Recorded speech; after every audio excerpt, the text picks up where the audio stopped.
Hey guys, good evening and welcome to the first edition of Crypto Crap. Today I'm going to be talking about Electroneum and whether or not I think it's a good investment. So let's get right into it.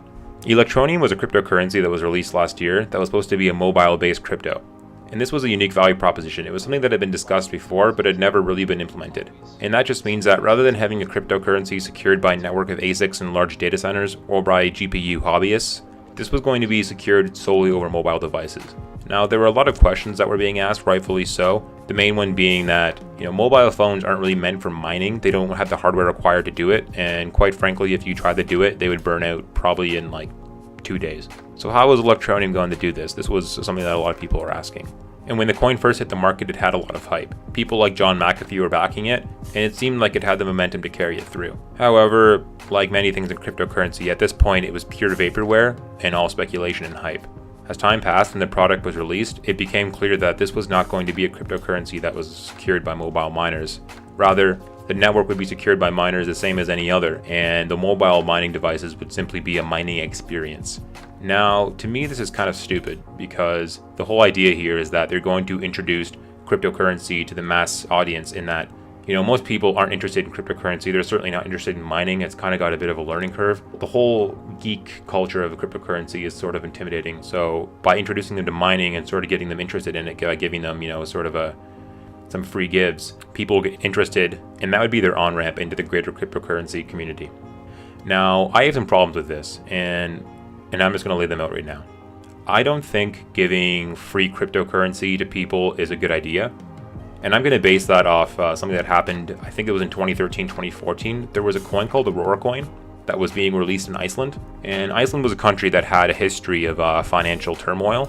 During the 2008 financial crisis, their banking system pretty much imploded.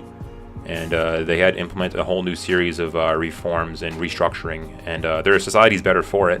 But there was a lot of mistrust amongst the Icelandic peoples, especially towards centralized institutions.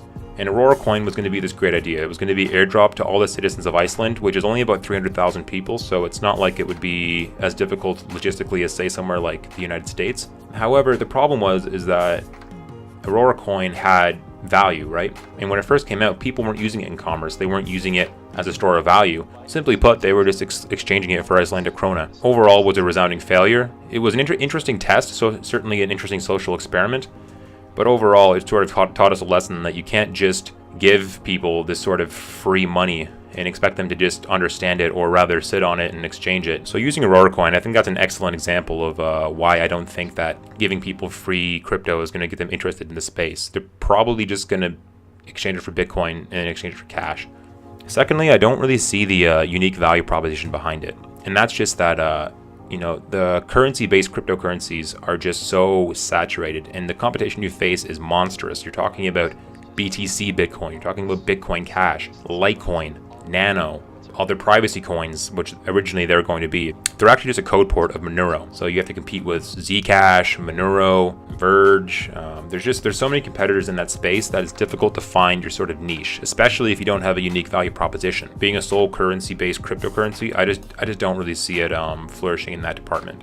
Now that doesn't necessarily mean that it won't succeed. There are other projects out there that are smaller, low caps that I think have a great future. I think Zencash certainly has a good future if they can get their network more secure. Thirdly, the team behind Electroneum to me just doesn't seem very experienced. When I look at teams in cryptocurrency, I like to see CEOs who understand the industry inside and out in that they know branding, they know markets, and they know coding. I like guys like Vitalik Buterin. I like guys like Dan Larimer. I like guys like Charles Hoskinson. These are guys who are industry veterans. They know the industry, they know how coding works, they know how branding works, and they have the foresight and the wits to see everything through. So to me, someone like Richard Ells, I think before he did Electroneum, he mostly worked in marketing in the UK, it's nothing against marketing, but cryptocurrency it's a very new space and it's a very weird space. Having the know-how to create a lasting product to me, it requires more than just marketing savvy. So in terms of a team, I'm not seeing the potential there. And lastly, Electroneum has been one of many cryptocurrencies recently affected by 51% attacks. Now, when a network is as small as Electroneum, it's incredibly expensive to rent the hardware that would be necessary to create enough hashing power to do a 51% attack. But what these hackers are doing is they're just going to NiceHash and they're renting out their hardware. Now, they only need to take control of the network for a few hours and they can sort of for lack of a better term, fake mint like millions of Electroneum or millions of Verge.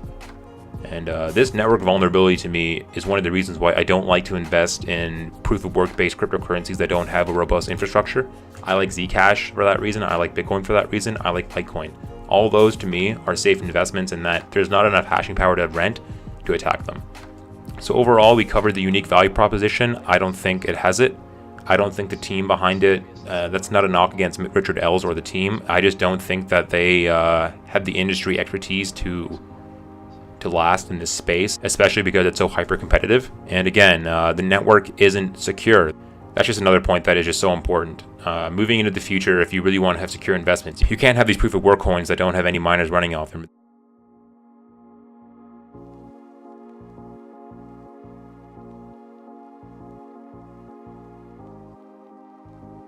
In closing, I would give Electroneum a 2 out of 10.